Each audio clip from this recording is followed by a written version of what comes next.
Le 7-10 Listen anywhere. sur France Inter. Géopolitique, Pierre Aski, bonjour. Bonjour Nicolas. Pierre, vous vous intéressez à l'impact des crises internationales sur l'élection américaine. En des temps plus paisibles, la politique étrangère n'a guère d'impact sur les élections américaines. Mais mardi, le débat des candidats vice-présidents J.D. Vance et Tim Walz a débuté sur les événements du Proche-Orient. Il se déroulait juste après l'attaque de missiles iraniens sur Israël. Difficile d'y échapper. De fait, les deux conflits majeurs, l'Ukraine et le Proche-Orient, figurent en bonne place dans les sujets qui opposent les deux candidats, Donald Trump et Kamala Harris. Si les électeurs américains s'intéressent plus au pouvoir d'achat ou au droit à l'avortement, ils ne peuvent pas ignorer qu'ils vont choisir le ou la dirigeante de la première puissance mondiale à un moment de chaos croissant.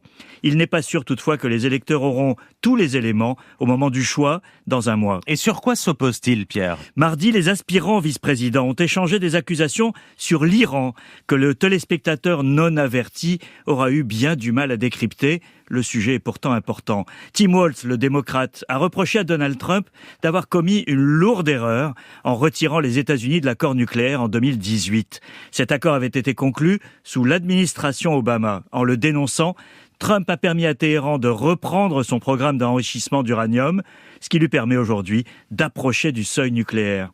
J.D. Vance a contre-attaqué en accusant les démocrates d'avoir transféré à l'Iran des dizaines de millions de dollars qui ont servi, selon lui, à fabriquer les missiles tirés sur Israël. Il oublie de dire que c'était de l'argent iranien bloqué aux États-Unis et débloqué contre l'engagement de Téhéran à geler son programme nucléaire. Ce type de débat ne permet pas au public de saisir la complexité des enjeux, pourtant bien réels. Il s'agit surtout de marquer des points. Et sur l'Ukraine ? Là encore, Nicolas, il n'est pas sûr que les électeurs disposent de toutes les données, mais au moins, le clivage est net. Trump a juré qu'il mettrait fin à la guerre en 24 heures, avant même d'entrer en fonction. Il faut être un peu naïf pour le croire, sauf à penser que livrer l'Ukraine à Poutine constitue une manière de régler le problème. Les démocrates, eux, tentent de convaincre les électeurs que c'est l'intérêt des États-Unis de continuer à aider l'Ukraine à résister à l'invasion russe, mais ils sont à la peine car les sommes sont astronomiques et les enjeux moins clairs qu'au temps de la guerre froide. Dans les deux conflits, le rôle des États-Unis est suffisamment central pour que le choix du président soit décisif.